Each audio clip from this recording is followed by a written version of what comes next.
যে কিতাব তোমার উপর নাজিল করা হয়েছে তুমি তা তেলাওয়াত করো এবং নামাজ প্রতিষ্ঠা করো। নিঃসন্দেহে নামাজ মানুষকে অশ্লীলতা ও মন্দ কাজ থেকে বিরত রাখে, পরন্তু আল্লাহ তাআলাকে হামেশা স্মরণ করাও একটি মহান কাজ। তোমরা যা কিছু করো আল্লাহ তাআলা তার সম্যক অবগত আছেন। হে মুসলমানরা, তোমরা কিতাবধারীদের সাথে কোন রকম তর্ক বিতর্ক করো না, তবে উত্তম পন্থায় করতে পারো। আবার তাদের মধ্যে যারা জুলুম করে তাদের কথা আলাদা। আর তোমরা বলো, আমরা ঈমান এনেছি কিতাবের যা কিছু আমাদের উপর নাজিল করা হয়েছে তার উপর, আরো ঈমান এনেছি যা কিছু তোমাদের উপর নাজিল করা হয়েছে তার উপরও। আসলে আমাদের মাবুদ ও তোমাদের মাবুদ হচ্ছেন একজন, এবং আমরা সবাই তার কাছেই আত্মসমর্পণ করি। যেভাবে আমি আগের কিতাব নাজিল করেছি ঠিক সেভাবেই আমি তোমার উপর এই কিতাবও নাজিল করেছি। আমি আগে যাদের কিতাব দান করেছিলাম, যারা সত্যানুসন্ধিৎসু ছিল, তারা এর উপর ঈমান এনেছে। পরবর্তী লোকদের মাঝেও কিছু ভালো মানুষ আছে যারা এর উপর ঈমান এনেছে। আসলে অস্বীকারীরা ছাড়া কেউই আমার আয়াত অস্বীকার করে না। তুমি তো এ কোরআন নাজিল হওয়ার আগে কোনো বই পুস্তক পাঠ করনি, না তুমি তোমার ডান হাত দিয়ে কোনো কিছু লিখে রেখেছ যে তা দেখে অসত্যের পূজারীরা কোনো সন্দেহে লিপ্ত হয়ে পড়ছে। বরং এগুলো হচ্ছে তাদের অন্তরে সুস্পষ্ট নিদর্শন, যাদের আল্লাহ তাআলার পক্ষ থেকে জ্ঞান দেয়া হয়েছে। কতিপয় জালেম ব্যক্তি ছাড়া আমার এই সুস্পষ্ট আয়াতের সাথে কেউই গোড়ামি করতে পারে না। তারা তোমার সম্পর্কে বলে, এ ব্যক্তির কাছে তার মালিকের পক্ষ থেকে নবুয়তের কোনো প্রমাণ নাজিল হয় না কেন? হে নবী, তুমি বলো, নিদর্শন তো আল্লাহ তাআলার হাতেই রয়েছে। আমি তো হচ্ছি আযাবের একজন সুস্পষ্ট সতর্ককারী মাত্র। হে নবী, এদের জন্য এটাই কি যথেষ্ট নয় যে স্বয়ং আমি তোমার উপর কিতাব নাজিল করেছি যা তাদের কাছে তেলাওয়াত করা হচ্ছে? অবশ্যই ঈমানদার সম্প্রদায়ের জন্য এতে আল্লাহ তাআলার অনুগ্রহ ও নসিহত রয়েছে। হে নবী, তুমি বলো, আমার ও তোমাদের মধ্যে সাক্ষী হিসেবে আল্লাহ তাআলাই যথেষ্ট। কেননা আসমান সমূহ ও জমিনে যা আছে তার সবকিছু তিনি জানেন। যারা বাতিলের উপর ঈমান আনে এবং আল্লাহ তাআলাকে অস্বীকার করে তারাই হচ্ছে মারাত্মক ক্ষতিগ্রস্ত। হে নবী, এরা তোমার কাছে আযাব ত্বরান্বিত করার কথা বলে। যদি আল্লাহ তাআলার কাছে এদের শাস্তি দেওয়ার জন্য একটি দিনক্ষণ সুনির্দিষ্ট না থাকত, তাহলে কবেই না তাদের উপর আযাব এসে যেত। অবশ্যই এদের উপর আকস্মিকভাবে আযাব আসবে এবং তারা জানতেও পারবে না। তোমার কাছে এরা আযাব ত্বরান্বিত করার কথা বলে, অথচ জাহান্নাম তো কাফেরদের পরিবেষ্টন করেই নেবে। যেদিন আযাব তাদের গ্রাস করবে, তাদের ওপর থেকে, তাদের পায়ের নিচ থেকে তাদের গ্রাস করবে। আল্লাহ তাআলা তখন বলবেন, দুনিয়ায় তোমরা যা কিছু করতে এখন তার মজা উপভোগ করো। হে আমার বান্দারা, যারা আমার উপর ঈমান এনেছ, আমার জমিন অনেক প্রশস্ত, সুতরাং তোমরা একমাত্র আমার ইবাদত করো। প্রতিটি জীবকেই মরণের স্বাদ গ্রহণ করতে হবে। এরপর তোমাদের সবাইকে আমার কাছেই ফিরে আসতে হবে। যারা আমার উপর ঈমান আনবে এবং নেক কাজ করবে, আমি তাদের জন্য জান্নাতে সুরম্য কোঠা তৈরি করব, যার পাদদেশ দিয়ে ঝর্ণাধারা প্রবহমান থাকবে। সেখানে তারা চিরস্থায়ী হবে। কত উত্তম পুরস্কার এ নেককার মানুষগুলোর জন্য। নেককার মানুষ হচ্ছে তারা যারা ধৈর্য ধারণ করেছে এবং সর্বাবস্থায় নিজেদের মালিকের উপরই নির্ভর করেছে। কত ধরনের বিচরণশীল জীব এ দুনিয়ায় রয়েছে, যারা কেউই নিজেদের রিজিক নিজেরা কাঁধে বহন করে বেড়ায় না। আল্লাহ তাআলাই তাদের এবং তোমাদের নিত্যদিনের রিজিক সরবরাহ করেন। তিনি সব কিছু শোনেন এবং সব কিছু জানেন। হে নবী, তুমি যদি তাদের জিজ্ঞেস করো, আসমান সমূহ ও জমিন কে পয়দা করেছে, সূর্য ও চন্দ্রকে কে কাজে লাগিয়ে রেখেছে, তারা অবশ্যই বলবে একমাত্র আল্লাহ তাআলা। কিন্তু তারপরেও এরা কোথায় কোথায় ঠোকর খাচ্ছে। বস্তুত আল্লাহ তাআলা তার বান্দাদের মাঝে যাকে চান তার রিজিক প্রশস্ত করে দেন, আবার যাকে চান তার জন্য তা কমিয়ে দেন। অবশ্যই আল্লাহ তাআলা সবকিছুর ব্যাপারে সম্যক অবগত আছেন। হে নবী, যদি তুমি তাদের জিজ্ঞেস করো, আসমান থেকে কে পানি বর্ষণ করেছে, অতঃপর কে জমিন একবার মরে যাওয়ার পর সে পানি দ্বারা তাতে জীবন সঞ্চার করেছে, অবশ্যই এরা বলবে আল্লাহ তাআলাই। তুমি বলো, যাবতীয় তারিফ একমাত্র আল্লাহ তাআলার জন্য, কিন্তু ওদের অধিকাংশ মানুষই তা অনুধাবন করে না। এ পার্থিব জীবন তো অর্থহীন কতিপয় খেল তামাশা ছাড়া আসলেই আর কিছু নয়। আখিরাতের জীবনই হচ্ছে সত্যিকারের জীবন। কত ভালো হতো যদি তারা এই বিষয়টা জানত। যখন এরা জলযানে আরোহণ করে বিপর্যয়ের সম্মুখীন হয়, তখন তারা একান্ত নিষ্ঠার সাথে আল্লাহ তাআলাকেই ডাকে। কিন্তু আল্লাহ তাআলা যখন তাদের মুক্তি দিয়ে স্থলে নামিয়ে নিরাপদ করে দেন, তখন সাথে সাথে আল্লাহ তাআলার সাথেই এরা শরীক করতে শুরু করে, যেন আমি তাদের উপর যা কিছু অনুগ্রহ করেছি তা তারা অস্বীকার করতে পারে, এবং এভাবেই এরা কয়টা দিন দুনিয়ায় ভোগ বিলাস করে কাটিয়ে দিতে পারে। অচিরেই এরা আসল ঘটনা জানতে পারবে। এরা কি দেখতে পাচ্ছে না কিভাবে আমি এ মক্কাকে শান্তি ও নিরাপদ আশ্রয়স্থল বানিয়ে রেখেছি, অথচ তার চারপাশে মানুষদের প্রতিনিয়ত জোর করে ছিনিয়ে নেওয়া হচ্ছে। এরপরেও কি তারা বাতিলের উপর ঈমান আনবে এবং আল্লাহ তাআলার নিয়ামত অস্বীকার করবে? তার চেয়ে বড় জালেম আর কে হতে পারে যে স্বয়ং আল্লাহ তাআলার উপরই মিথ্যা অপবাদ আরোপ করে, অথবা তার কাছে যখন সত্য এসে যায় তখন তাকেই অস্বীকার করে? হে নবী, এমন ধরনের অস্বীকারীদের জন্য জাহান্নামী কি একমাত্র আশ্রয়স্থল হওয়া উচিত নয়? অপরদিকে যারা আমারই পথে জিহাদ করে, আমি অবশ্যই তাদের আমার পথে পরিচালিত করব। নিঃসন্দেহে আল্লাহ তাআলা নেককার বান্দাদের সাথে রয়েছেন। সূরা আর রুম। রহমান রহিম আল্লাহ তাআলার নামে। আলিফ লাম মিম। রোম জাতি পরাজিত হয়ে গেছে। ভূমণ্ডলের সবচাইতে নিচু অঞ্চলে সংঘটিত ঘটনা। তাদের পরাজয়ের পর অচিরেই তারা আবার বিজয় লাভ করবে। 3 থেকে 9 এ বিজোড় বছরের মাঝে এ ঘটনা ঘটবে। এর আগেও চূড়ান্ত ক্ষমতা ছিল আল্লাহ তাআলার হাতে, এবং এ ঘটনার পরেও সে চাবিকাঠি তাঁরই হাতে থাকবে। রোমকদের বিজয়ে সেদিন ঈমানদার ব্যক্তিরা ভীষণ খুশি হবে। আল্লাহ তাআলার সাহায্যেই এসব ঘটবে। তিনি যখন যাকে চান তাকেই বিজয় সাহায্য দান করেন। তিনি মহাপরাক্রমশালী ও পরম দয়ালু। এটা হচ্ছে আল্লাহ তাআলারই ওয়াদা। আল্লাহ তাআলা কখনো তার ওয়াদার বরখেলাফ করেন না, কিন্তু অধিকাংশ মানুষই তা জানে না। তারা তো পার্থিব জীবনের শুধু বাইরের দিকটি সম্পর্কেই জানে, কিন্তু আখিরাতের জীবন সম্পর্কে তারা সম্পূর্ণই গাফেল।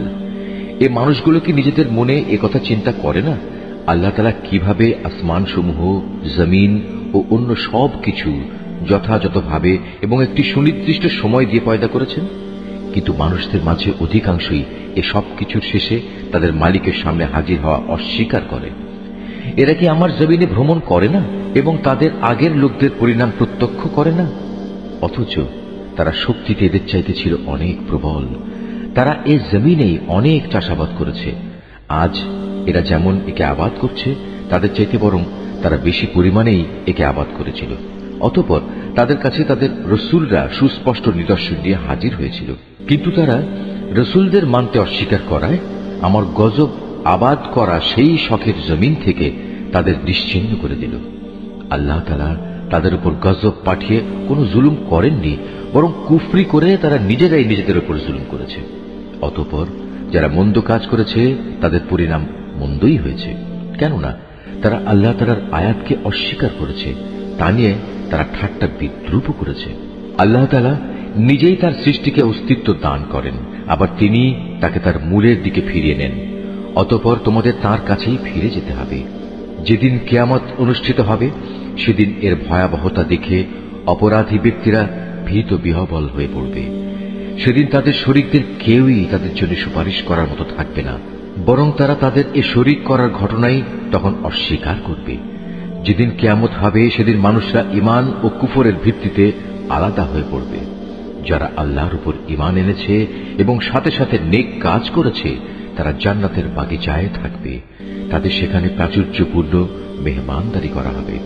অপরদিকে যারা কুফরি করেছে এবং আমার আয়াত অস্বীকার করেছে শেষ বিচারের দিন আমার সামনাসামনি হওয়ার ঘটনা, তাদের আযাবের সম্মুখীন করা হবে। অতএব দিবাশেষে যখন তোমরা সন্ধ্যা করো, তখন আল্লাহ তাআলার মাহাত্ম্য ঘোষণা করো।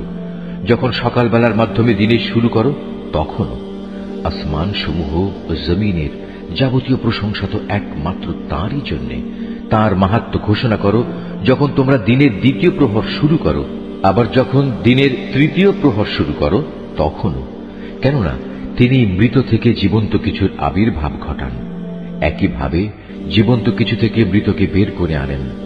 তিনি সেই সত্তা যিনি এ জমিনকে তার নির্জীব অবস্থার পর পুনরায় জীবন দান করেন।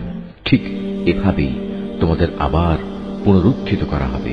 আল্লাহ তাআলার কুদরতের নিদর্শন সমূহের মধ্যে একটি নিদর্শন এই যে শুরুতে তিনি তোমাদের মাটি থেকে পয়দা করেছেন, অতঃপর তোমরা মানুষ হিসেবে জমিনে সর্বত্র ছড়িয়ে পড়লে।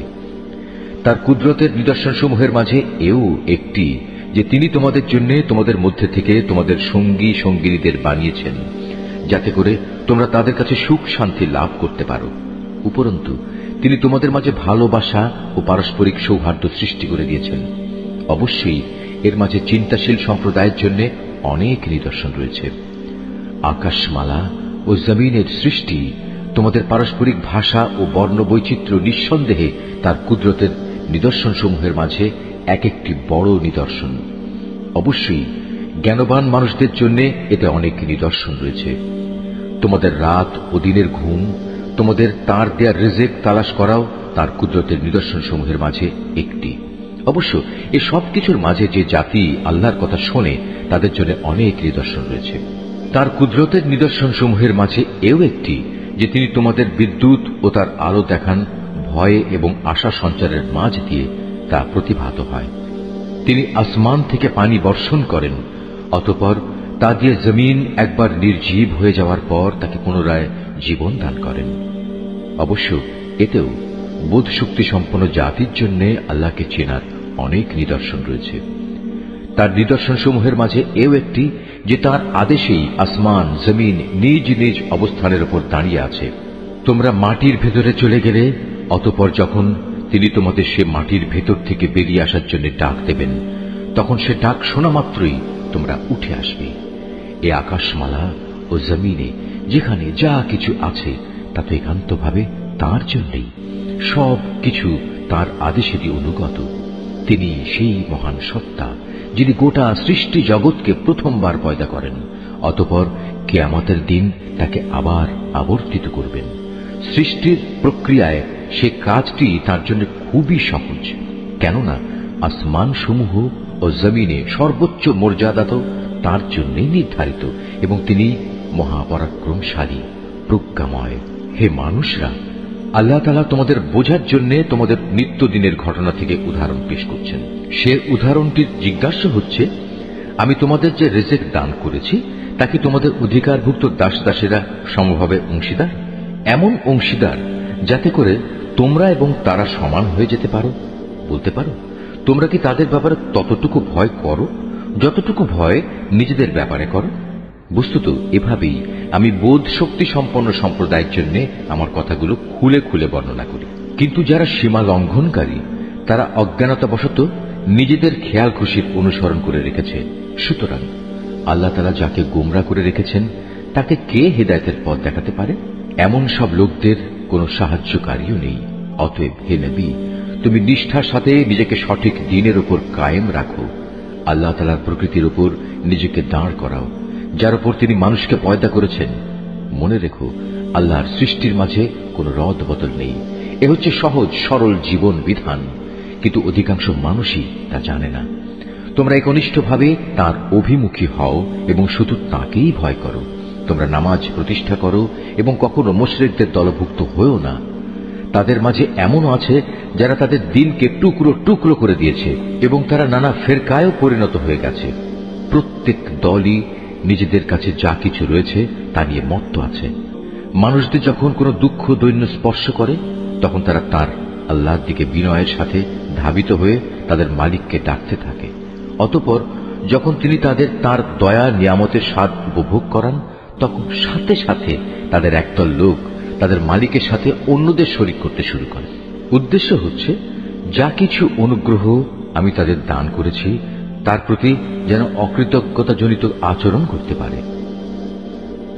করে নাও, অতঃপর অচিরেই তোমরা তোমাদের কুফরির ফলাফল জানতে পারবে।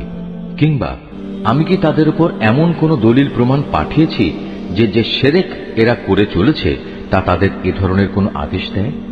আমি যখন মানুষদের অনুগ্রহের স্বাদ আস্বাদন করাই তখন তারা তাতে ভীষণ খুশি হয়, আবার যখন তাদেরই কাজের কারণে তাদের উপর কোনো মুসিবত পতিত হয় তখন তারা সাথে সাথেই নিরাশ হয়ে পড়ে। এরা কি এ বিষয়টি নিয়ে ভেবে দেখেনি আল্লাহ তাআলা যার জন্য চান তার রিজিক প্রসারিত করে দেন, আবার যাকে চান তাকে কম করে দেন। নিঃসন্দেহে যারা ঈমানদার জাতি, এতে তাদের জন্য অনেক নিদর্শন রয়েছে। অতএব হে ঈমানদার ব্যক্তি, তুমি আত্মীয় স্বজনকে তার অধিকার আদায় করে দাও। অভাবগ্রস্ত মুসাফিরদেরও নিজ নিজ পাওনা বুঝিয়ে দাও। এই বিষয়টি তাদের জন্য ভালো যারা একমাত্র আল্লাহ তাআলার সন্তুষ্টি কামনা করে, আর সত্যিকার অর্থে এরাই হবে সফল কাম। যা কিছু ধন সম্পদ তোমরা সুদের উপর দাও, তা তো এজন্যই দাও যেন তা অন্য মানুষদের মালের সাথে সামিল হয়ে বৃদ্ধি পায়। আল্লাহ তাআলার দৃষ্টিতে তা কিন্তু মোটেই বাড়ে না। অপরদিকে যে যাকাত তোমরা দান করো, তা যেহেতু একান্তভাবে আল্লাহ তাআলাকে সন্তুষ্ট করার উদ্দেশ্যে দান করো, তাই বরং বৃদ্ধি পায়। জেনে রেখো, এরাই হচ্ছে সেসব লোক যারা যাকাতের মাধ্যমে আল্লাহর দরবারে নিজেদের সম্পদ বহুগুণে বাড়িয়ে নেয়। আল্লাহ তাআলা সেই পরাক্রমশালী সত্তা যিনি তোমাদের সৃষ্টি করেছেন, অতঃপর তিনি তোমাদের রিজিক দান করেছেন। তিনিই আবার তোমাদের মৃত্যু দেবেন, অতঃপর কিয়ামতের দিন তিনি তোমাদের আবার জীবন দেবেন। তোমরা যাদের আল্লাহর সাথে শরীক করে নিয়েছ, তাদের কেউ কি এমন আছে যে এর কোনো একটি কাজও করতে পারবে? মূলত তারা আল্লাহর সাথে যাদের শরীক বানায়, আল্লাহ তাআলা তা থেকে অনেক পবিত্র, অনেক মহান। মানুষের কৃতকর্মের দরুন জলে স্থলে সর্বত্র আজ বিপর্যয় ছড়িয়ে পড়েছে। মূলত আল্লাহ তাআলা তাদের কতিপয় কাজকর্মের জন্য তাদের শাস্তির স্বাদ আস্বাদন করাতে চান, যাতে করে তারা সেসব কাজ থেকে ফিরে আসে। হে নবী, তুমি বলো, তোমরা আল্লাহর জমিনে ভ্রমণ করো এবং যারা আগে এখানে মজুদ ছিল আল্লাহ তাআলাকে অস্বীকার করায় তাদের কি পরিণতি হয়েছিল তা অবলোকন করো। মূলত তাদের অধিকাংশ লোকই ছিল মুশরিক। অতএব হে নবী, তুমি তোমার নিজেকে সত্য দ্বীনের উপর প্রতিষ্ঠিত করে রাখো আল্লাহ তাআলার পক্ষ থেকে ভয়াবহ দিনটি আসার আগে পর্যন্ত, যা কেউই ফিরিয়ে রাখতে পারবে না। আর সেদিন যখন আসবে, তখন মোমেন ও কাফের সবাই আলাদা হয়ে যাবে। যে ব্যক্তি আল্লাহ তাআলাকে অস্বীকার করল, তার এক কুফরি আযাব হিসেবে তার উপরই এসে পড়বে। অপরদিকে যে ব্যক্তি নেক আমল করল, তারাই যেন এর মাধ্যমে নিজেদের জন্য সুখ সজ্জা রচনা করল। মূলত যারাই আল্লাহ তাআলার উপর ঈমান আনবে এবং সে অনুযায়ী নেক আমল করবে, আল্লাহ তাআলা তাঁর অনুগ্রহ দ্বারা তাদের যথোপযুক্ত বিনিময় দান করবেন। আল্লাহ তাআলা কাফেরদের কখনো পছন্দ করেন না। তার মহান কুদরতের নিদর্শন সমূহের মাঝে এও একটি যে তিনি তোমাদের কাছে বৃষ্টির সুসংবাদবাহী বাতাস প্রেরণ করেন, যাতে করে তিনি তোমাদের তার অনুগ্রহের স্বাদ আস্বাদন করাতে পারেন। উপরন্তু তার আদেশে সমুদ্রে জলযানগুলো যেন চলতে পারে এবং তোমরাও এর মাধ্যমে তার কাছ থেকে রিজিক তালাশ করতে পারো, এবং আশা করা যায় তোমরা এসব কিছুর জন্য তার কৃতজ্ঞতা জ্ঞাপন করবে। হে রাসূল, আমি তোমার আগে আরো রাসূল তাদের জাতির কাছে পাঠিয়েছিলাম। তারা নবুয়তের সুস্পষ্ট নিদর্শন সমূহ নিয়েও এসেছিল, কিন্তু তারা তা অস্বীকার করেছে। অতঃপর যারা অপরাধ করেছে, আমি তাদের কাছ থেকে মর্মান্তিক প্রতিশোধ গ্রহণ করেছি, কেননা তাদের মোকাবেলায় ঈমানদারদের সাহায্য করা ছিল আমার উপর কর্তব্য। আল্লাহ তাআলা সেই মহান সত্তা যিনি তোমাদের জন্য বায়ু প্রেরণ করেন, অতঃপর তা এক সময় মেঘমালা সঞ্চালিত করে। তারপর তিনি যেভাবে চান তাকে আসমানে ছড়িয়ে দেন, তাকে টুকরো টুকরো করেন। এক পর্যায়ে তুমি দেখতে পাও তার ভিতর থেকে বৃষ্টিকণা বেরিয়ে আসছে। তিনি তার বান্দাদের মধ্যে থেকে যাকেই চান তার উপরেই তা পৌঁছে দেন। তখন তারা এটা দেখে ভীষণ হর্ষোৎফুল্ল হয়ে যায়, অথচ এরাই একটু আগে তাদের উপর বৃষ্টি নাজিলের ব্যাপারে সম্পূর্ণ নিরাশ ছিল। তাকিয়ে দেখো আল্লাহ তাআলার অফুরন্ত রহমতের প্রভাবের দিকে, কিভাবে তিনি জমিনকে একবার মরে যাওয়ার পর পুনরায় শ্যামল ও জীবন্ত করে তোলেন। অবশ্যই আল্লাহ তাআলা এভাবে কিয়ামতের দিন সব মৃতকে জীবন দান করবেন, কেননা তিনি সর্ববিষয়ের উপর একক ক্ষমতাবান। যদি আমি কখনো এমন বায়ু পাঠাতে শুরু করি যার ফলে মানুষ ফসলকে হলুদ রঙের দেখতে পায়, তখন অবশ্যই তারা আমার অকৃতজ্ঞতা জ্ঞাপন করতে শুরু করে। হে নবী, মৃতকে তো তুমি তোমার কথা শোনাতে পারবে না, না পারবে বধিরকে তোমার ডাক শোনাতে, বিশেষ করে যখন ওরা তোমাকে দেখেই মুখ ফিরিয়ে নেয়। তুমি অন্ধদের তাদের গুমরাহি থেকে বের করে সঠিক পথ দেখাতে পারবে না।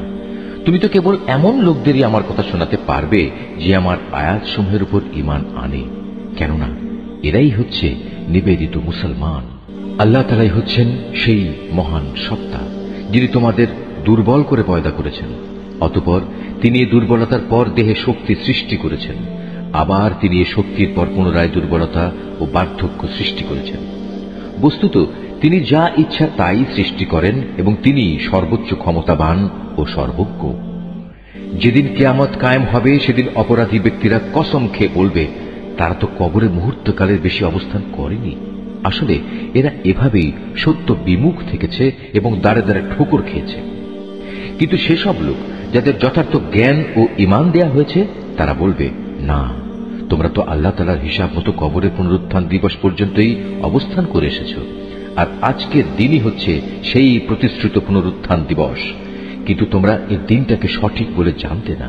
সেদিন জালেমদের ওজর আপত্তি তাদের কোনোই উপকারে আসবে না, না তাদের আল্লাহ তাআলার সন্তুষ্টি লাভের সুযোগ দেয়া হবে। হে নবী, আমি মানুষদের বোঝানোর জন্য এ কোরআনে সব ধরনের উদাহরণই পেশ করেছি। তারপরেও যদি তুমি এদের কাছে কোনো আয়াত নিয়ে হাজির হও, তবুও এ কাফেররা বলবে, তোমরা তো বাতিলপন্থী। এভাবেই আল্লাহ তাআলা তাদের অন্তরে মোহর মেরে দেন, যারা সত্য সম্পর্কে কিছুই জানে না। অতএব হে নবী, তুমি ধৈর্য ধারণ করো, অবশ্যই আল্লাহ তাআলার ওয়াদা সত্য। যাদের শেষ বিচারের দিনের উপর আস্থা নেই, তারা যেন তোমাকে কখনোই সত্য দিন থেকে বিচলিত করতে না পারে। সূরা লুকমান। রহমান রহিম আল্লাহ তাআলার নামে। আলিফ লাম মিম, এগুলো হচ্ছে একটি জ্ঞান গর্ভ কিতাবের আয়াত। নেককার মানুষদের জন্য এ হচ্ছে হিদায়াত ও রহমত। যারা নামাজ প্রতিষ্ঠা করে, যাকাত আদায় করে, সর্বোপরি যারা শেষ বিচার দিনের উপর নিশ্চিত বিশ্বাস রাখে, এই লোকগুলোই তাদের মালিকের পক্ষ থেকে যথার্থ হিদায়াতের উপর রয়েছে। মূলত এরাই হচ্ছে সফল কাম। মানুষদের মাঝে এমন ব্যক্তিও আছে যে অর্থহীন ও বেহুদা গল্প কাহিনী কেনে, যাতে করে মানুষদের নিতান্ত অজ্ঞতার ভিত্তিতে আল্লাহ তাআলার পথ থেকে দূরে সরিয়ে রাখতে পারে। সে এ নিয়ে হাসি বিদ্রুপ করে। তাদের জন্য অপমানকর শাস্তির ব্যবস্থা রয়েছে। যখন তার সামনে আমার আয়াতসমূহ তেলাওয়াত করা হয়, তখন সে দম্ভ ভরে মুখ ফিরিয়ে নেয়, যেন সে কখনো তা শুনতেই পায়নি, আর কান দুটি যেন বধির। তাকে তুমি কঠোর আযাবের সুসংবাদ দাও।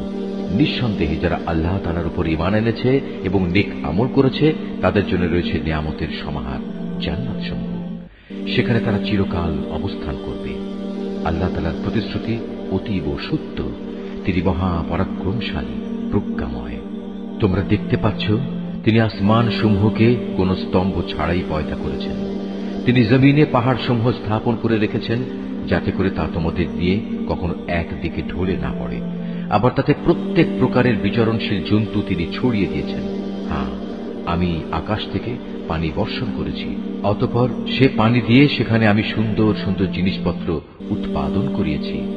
এ হচ্ছে আল্লাহ তাআলার সৃষ্টি।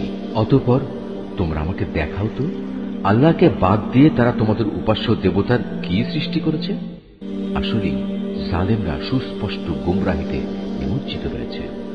আমি লোকমানকে জ্ঞান দান করেছিলাম যে তুমি আল্লাহ তাআলার নিয়ামতের শুকর আদায় করো। কেননা যে ব্যক্তি আল্লাহ তাআলার শুকর আদায় করে, সে তো তা করে তার নিজের ভালোর জন্য। আর যদি কেউ অকৃতজ্ঞতাজনক আচরণ করে, তার জানা উচিত আল্লাহ তাআলা কারোই মুখাপেক্ষী নন, তিনি যাবতীয় প্রশংসার অধিকারী। হে নবী, স্মরণ করো যখন লোকমান তার ছেলেকে নসিহত করতে গিয়ে বলল, হে বৎস, আল্লাহ তাআলার সাথে শিরক করো না, কেননা শিরক হচ্ছে সবচাইতে বড় জুলুম। আমি মানুষকে তাদের পিতামাতার ব্যাপারে নির্দেশ দিয়েছি যেন তারা তাদের সাথে ভালো ব্যবহার করে, কেননা তার মা কষ্টের পর কষ্ট সহ্য করে তাকে গর্ভে ধারণ করেছে এবং 2 বছর পর সে বুকের দুধ খাওয়া ছেড়েছে। তুমি তোমার নিজের সৃষ্টির জন্য আমার শুকর আদায় করো এবং তোমার লালন পালনের জন্য পিতামাতার কৃতজ্ঞতা আদায় করো। অবশ্য তোমাদের সবাইকে আমার কাছেই ফিরে আসতে হবে। যদি তারা উভয়ে তোমাকে এ বিষয়ের উপর পীড়াপিড়ি করে যে তুমি আমার সাথে শিরক করবে, যে ব্যাপারে তোমার কোনো জ্ঞানই নেই, তাহলে তুমি তাদের দুজনের কারোই কথা মানবে না। তবে দুনিয়ার জীবনে তুমি অবশ্যই তাদের সাথে ভালো ব্যবহার করবে। তুমি শুধু তার কথাই শুনবে যে ব্যক্তি আমার অভিমুখী হয়ে আছে। অতঃপর তোমাদের আমার দিকেই ফিরে আসতে হবে। তখন আমি তোমাদের বলে দেব তোমরা দুনিয়ার জীবনে কি কি কাজ করতে। লোকমান আরো বলল, হে বৎস, যদি তোমার কোনো আমল সরিষার দানা পরিমাণ ছোট হয় এবং তা যদি কোনো শিলাখণ্ডের ভেতর কিংবা আসমান সমূহেও লুকিয়ে থাকে, অথবা যদি তা থাকে জমিনের ভিতরে, তাও আল্লাহ তাআলা সামনে এনে হাজির করবেন। আল্লাহ তাআলা অবশ্যই সূক্ষ্মদর্শী এবং সকল বিষয়ে সম্যক অবগত। লোকমান আরো বলল, হে বৎস, তুমি নামাজ প্রতিষ্ঠা করো, মানুষদের ভালো কাজের আদেশ দাও, মন্দ কাজ থেকে বিরত রাখো। তোমার উপর কোনো বিপদ মুসিবত এসে পড়লে তার উপর ধৈর্য ধারণ করো। বিপদে ধৈর্য ধারণ করার এই কাজ নিঃসন্দেহে একটি বড় সাহসিকতাপূর্ণ কাজ। হে বৎস, কখনো অহংকার বসে তুমি মানুষদের জন্য তোমার গাল ফুলিয়ে রেখে তাদের অবজ্ঞা করো না, এবং আল্লাহর জমিনে কখনো ঔদ্ধত্যপূর্ণভাবে বিচরণ করো না, কেননা আল্লাহ তাআলা প্রত্যেক ঔদ্ধত অহংকারীকে অপছন্দ করেন। হে বৎস, জমিনে চলার সময় তুমি মধ্যম পন্থা অবলম্বন করো, তোমার কণ্ঠস্বর নিচু করো, কেননা সব আওয়াজের মধ্যে সবচাইতে অপ্রীতিকর আওয়াজ হচ্ছে গাধার আওয়াজ। তোমরা কি একথা কখনো চিন্তা করে দেখনি? যা কিছু আসমান সমূহে রয়েছে, যা কিছু রয়েছে জমিনের মধ্যে, আল্লাহ তাআলা তা তোমাদের অধীন করে রেখেছেন এবং তোমাদের উপর তিনি তার দেখা অদেখা যাবতীয় নিয়ামত পূর্ণ করে দিয়েছেন। কিন্তু এ সত্ত্বেও মানুষের মাঝে কিছু এমন আছে যারা আল্লাহ তাআলা সম্পর্কে অর্থহীন তর্ক করে। তাদের কাছে না আছে তর্ক করার মতো কোনো জ্ঞান, না আছে কোনো দীপ্তিমান গ্রন্থ। আর যখন তাদের বলা হয় আল্লাহ তাআলা যা কিছু নাজিল করেছেন তোমরা তার অনুসরণ করো, তখন তারা বলে, আমরা কেবল সে বস্তুরই অনুসরণ করব যার উপর আমরা আমাদের বাপ দাদাদের পেয়েছি। কিন্তু শয়তান যদি তাদের বাপ দাদাদের জাহান্নামের আযাবের দিকে ডাকতে থাকে, তাহলেও কি এরা তাদের অনুসরণ করবে? যদি কোনো ব্যক্তি সৎ কর্মশীল হয়ে আল্লাহ তাআলার কাজে নিজেকে সম্পূর্ণ সঁপে দেয়, তাহলে সে যেন মনে করে এর দ্বারা একটা মজবুত হাতল ধরেছে, কেননা যাবতীয় কাজকর্মের চূড়ান্ত পরিণাম আল্লাহ তাআলার কাছে। যদি কেউ কুফরি করে, তবে তার কুফরি যেন হে নবী তোমাকে দুশ্চিন্তাগ্রস্ত না করে, কারণ তাদের তো আমার কাছেই ফিরে আসতে হবে। অতঃপর আমি তাদের বলে দেব দুনিয়ায় তারা কি আমল করে এসেছে। অবশ্যই আল্লাহ তাআলা মানুষের অন্তরে যা কিছু লুকায়িত আছে সে ব্যাপারে সম্যক অবগত রয়েছেন। আমি তাদের স্বল্প সময়ের জন্য কিছু জীবনোপকরণ দিয়ে রাখব, অতঃপর আমি তাদের কঠিন আযাবের দিকে টেনে নিয়ে যাব। তুমি যদি তাদের জিজ্ঞেস করো আসমান সমূহ ও জমিন কে পয়দা করেছে, তারা অবশ্যই বলবে, হ্যাঁ, আল্লাহ তাআলাই সৃষ্টি করেছেন। তুমি বলো, সমস্ত প্রশংসা আল্লাহ তাআলার জন্য। কিন্তু তাদের অধিকাংশ মানুষই বোঝে না। আকাশমালা ও পৃথিবীতে যা কিছু আছে তা সবই আল্লাহ তাআলার জন্য। অবশ্যই আল্লাহ তাআলা সব ধরনের অভাব মুক্ত এবং তিনি সমস্ত প্রশংসার মালিক।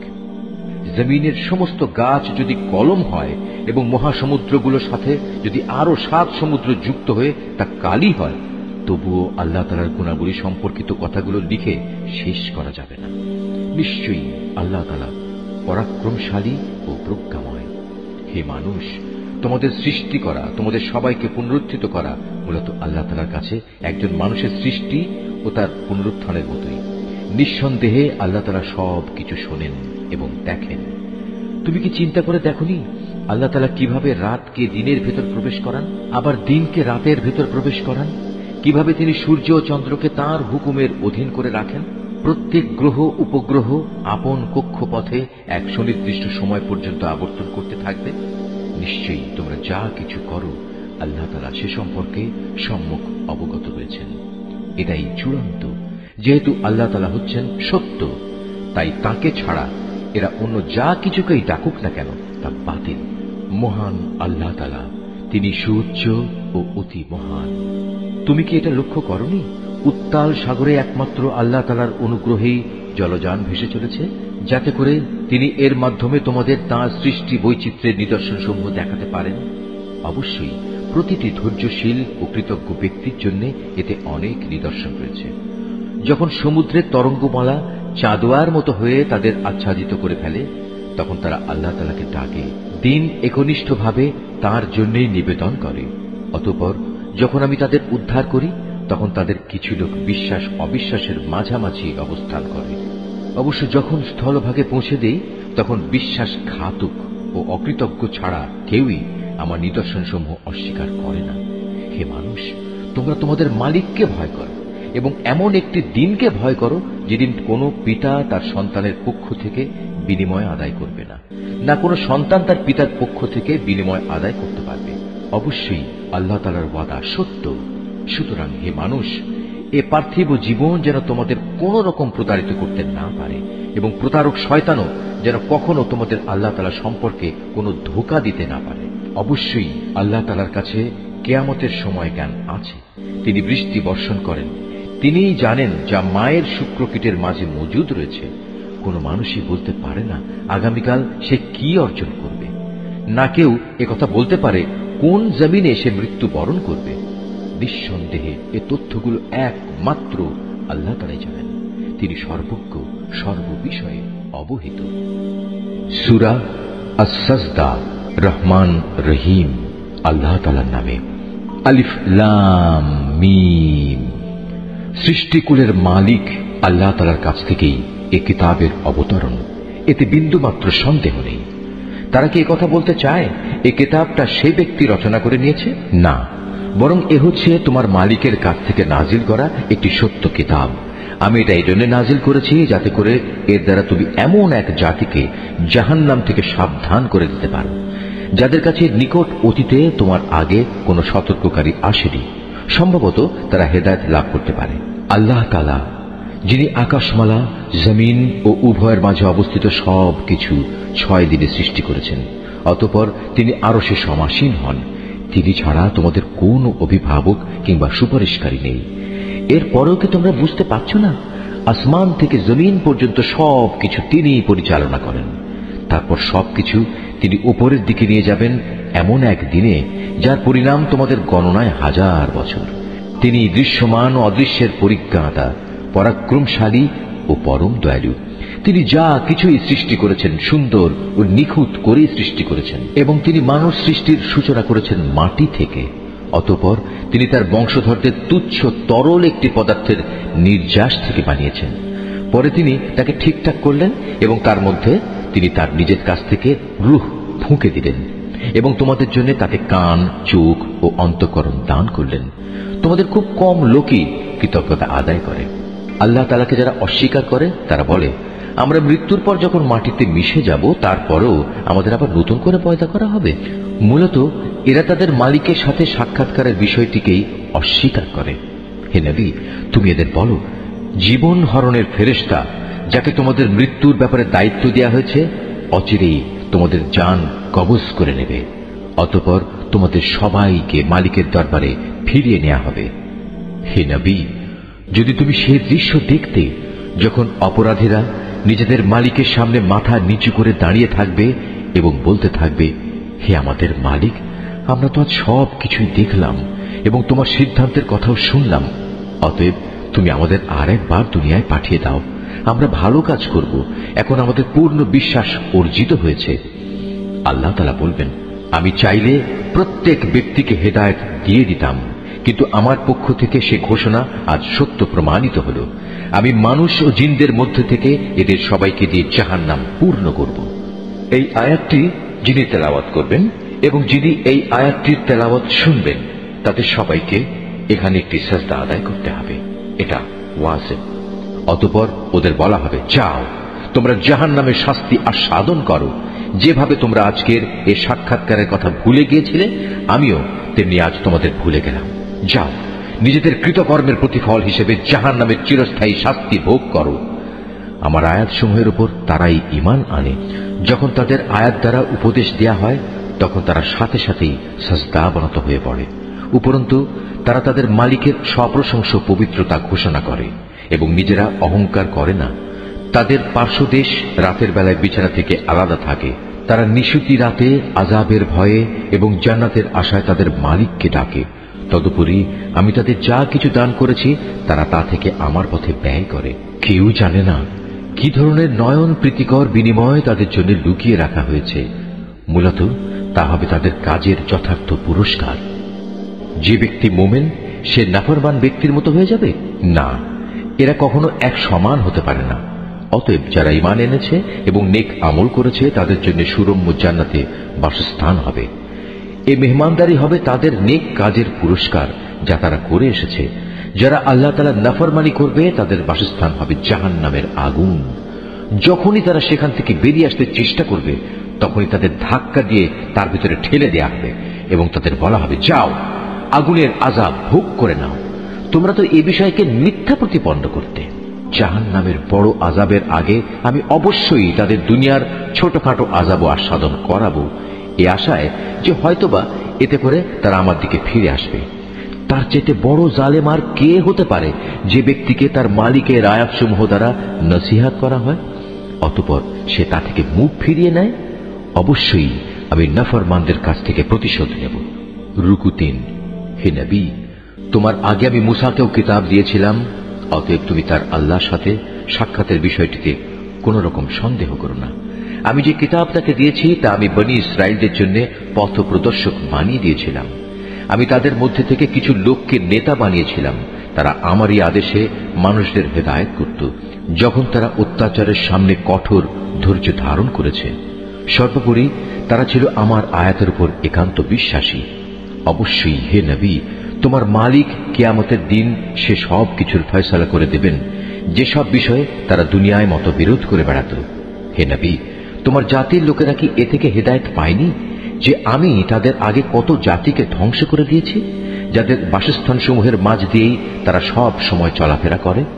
অবশ্যই এতে তাদের আল্লাহ তাআলাকে জানা ও চেনার জন্য অনেকগুলো নিদর্শন রয়েছে। এরপরেও কি এরা শুনবে না? ওরা কি লক্ষ্য করে দেখে না আমি কিভাবে উর্বর ভূমির উপর পানি প্রবাহিত করি এবং পরে তারই সাহায্যে আমি সেই ভূমি থেকে ফসল বের করে আনি, যা থেকে তাদের গৃহপালিত জন্তুগুলো যেমনি খাবার গ্রহণ করে তেমনি খায় তারা নিজেরাও। এ সত্ত্বেও কি এরা আল্লাহ তাআলার অসীম কুদরতের চিহ্ন দেখতে পায় না? তারা বলে, যদি তোমরা তোমাদের দাবিতে সত্যবাদী হও তাহলে সেই বিচারের ক্ষণটি কখন আসবে যার কথা বলে তোমরা আমাদের ভয় দেখাচ্ছ? হে নবী, তুমি বলো, যারা কুফরি করেছে বিচারের দিন তাদের ঈমান কোনোই কাজে আসবে না, না তাদের কোন রকম অবকাশ দেওয়া হবে। অতএব হে নবী, তুমি এদের এসব কথাবার্তা থেকে বিমুখ থাকো এবং তুমি শেষ দিনের অপেক্ষা করো। তারাও অপেক্ষা করছে। সূরা আল আহজাব। রহমান রহিম। আল্লাহ তাআলার নামে। হে নবী, আল্লাহ তাআলাকে ভয় করো, কাফের ও মুনাফিকদের আনুগত্য করো না। অবশ্যই আল্লাহ তাআলা সবকিছু জানেন, তিনি বিজ্ঞ কুশলী। তোমার মালিকের কাছ থেকে তোমার প্রতি যা কিছু ওহী নাজিল হয় তুমি শুধু তারই অনুসরণ করো। তোমরা যা কিছু করো আল্লাহ তাআলা অবশ্যই সে সম্পর্কে সম্যক ওয়াকিবহাল রয়েছেন। তুমি শুধু আল্লাহ তাআলার উপরে নির্ভর করো। চূড়ান্ত কর্ম বিধায়ক হিসেবে আল্লাহ তাআলাই তোমার জন্য যথেষ্ট। হে মানুষ, আল্লাহ তাআলা কোন মানুষের জন্য তার বুকে দুটো অন্তর পয়দা করেননি, না তিনি তোমাদের স্ত্রীদের যাদের সাথে তোমরা তোমাদের মায়েদের তুলনা করে জিহার করো তাদের সত্যি সত্যি তোমাদের মা বানিয়ে দিয়েছেন।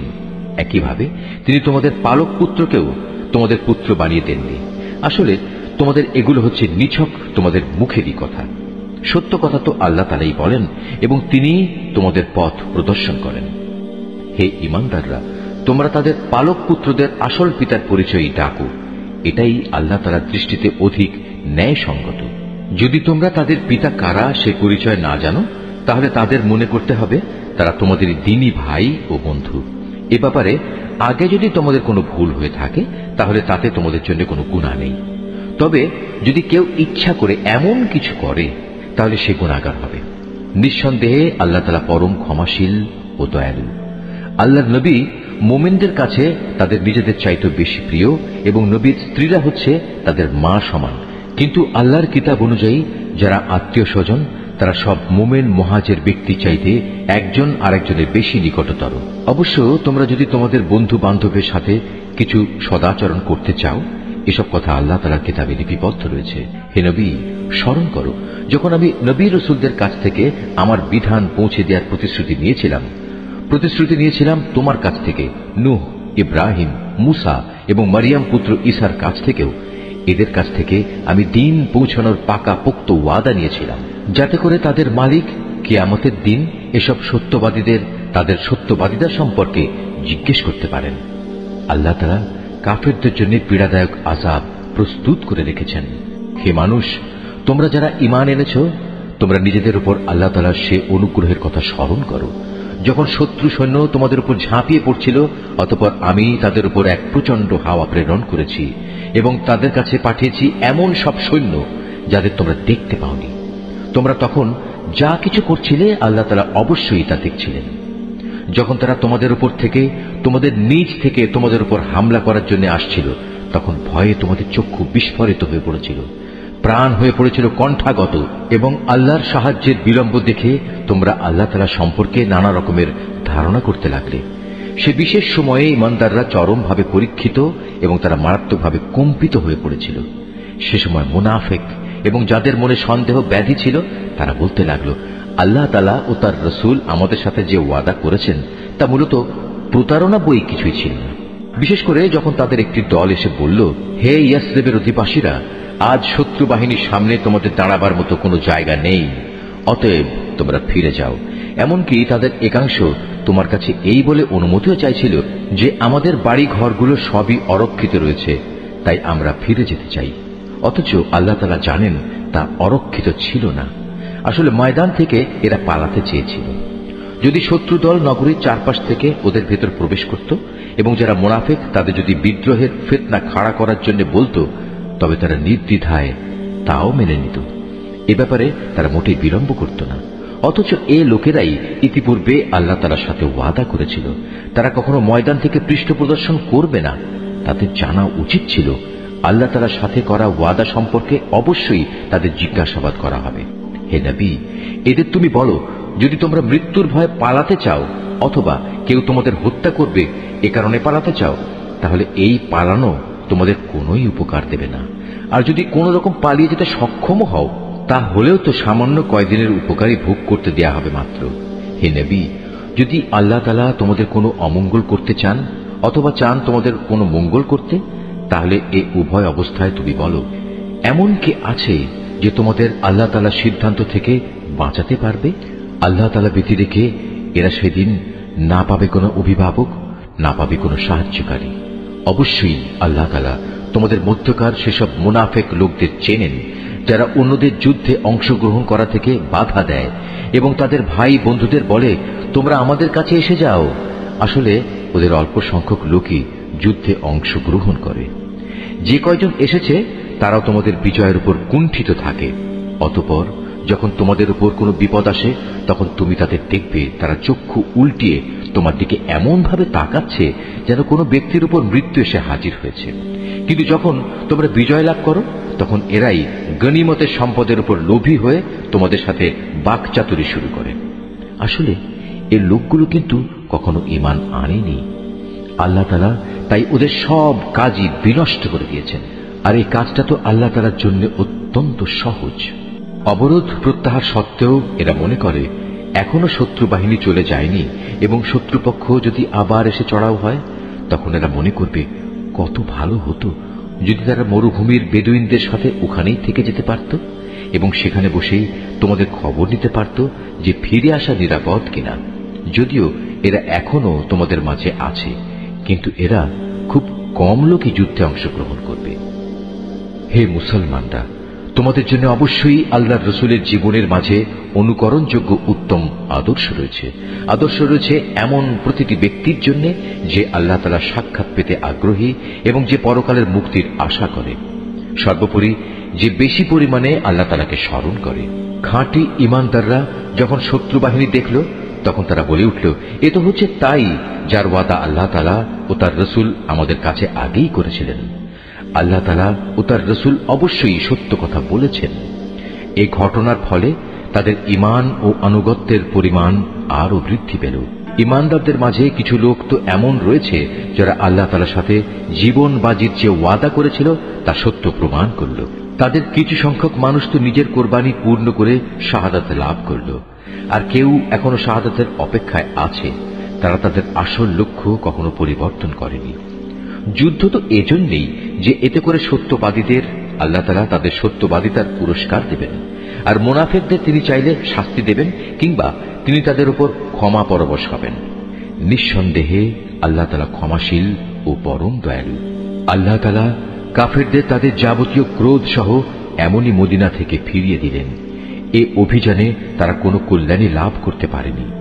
আল্লাহ তাআলাই এই যুদ্ধে মুমিনদের জন্য যথেষ্ট প্রমাণিত হলেন। মূলত আল্লাহ তাআলা প্রবল শক্তিমান ও পরাক্রমশালী। এই যুদ্ধে যারা হামলাকারী ছিল, আহলে কিতাবদের মধ্যে যারা তাদের সাহায্য করেছে, আল্লাহ তাআলা তাদেরও দুর্গ থেকে অবতরণ করালেন এবং তাদের অন্তরে মুসলমানদের সম্পর্কে এমন ভীতির সঞ্চার করালেন যে আজ তোমরা তাদের এক দলকে হত্যা করছো, আরেক দলকে বন্দী করছো। তিনি তোমাদের তাদের জমিন, বাড়িঘর ও সহায় সম্পত্তির উত্তরাধিকারী বানিয়ে দিলেন। আল্লাহ তাআলা এর ফলে তোমাদের এমন সব ভূখণ্ডের অধিকারী বানিয়ে দিলেন যেখানে তোমরা এখনো কোনো সামরিক অভিযান পরিচালনাই করনি। সত্যি আল্লাহ তাআলা সর্ববিষয়ের উপর একক ক্ষমতাবান। হে নবী, তুমি তোমার স্ত্রীদের বলো, তোমরা যদি পার্থিব জীবন ও তার ভোগ বিলাস কামনা করো তাহলে এসো, আমি তোমাদের তার কিছু অংশ দিয়ে দেই এবং সৌজন্যের সাথে তোমাদের বিদায় করে দেই। আর যদি তোমরা আল্লাহ তাআলা, তার রসুল ও পরকাল কামনা করো তাহলে জেনে রেখো, তোমাদের মধ্যে যারা সৎ কর্মশীল আল্লাহ তাআলা তাদের জন্য মহা পুরস্কার প্রস্তুত করে রেখেছেন। হে নবী পত্নীরা, তোমাদের মধ্যে যারা খোলাখুলি কোনো অশ্লীল কাজ করবে তাহলে তার শাস্তি দ্বিগুণ করে দেয়া হবে। আর এই কাজ আল্লাহ তাআলার জন্য অত্যন্ত সহজ।